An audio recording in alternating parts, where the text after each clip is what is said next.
In this video, I'm going to show you how to give yourself Engram points in ARK.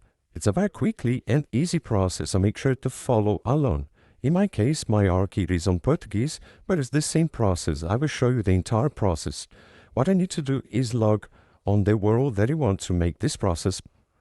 Okay, click Ask, Options, and on the third option right here, you need to enable your console on any keybind on your keyboard, okay? After doing that, you come again to ARK, press on the keybind, in my case it is on quotation mark. You need to type enable sheets, okay, like I will put on the screen. Enable sheets, enter, and you will enable the sheets on your world.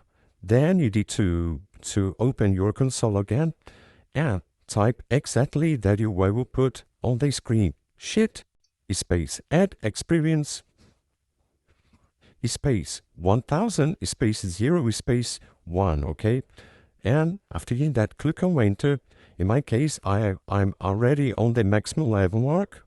After you click in enter, you will get Engram points. If you want to give more, just type the same command and you will give more experience to your character. I hope I help you all to give yourself Engram points in ARK. So if this video helped you in any way, hit the like button and subscribe to our channel to receive useful tips.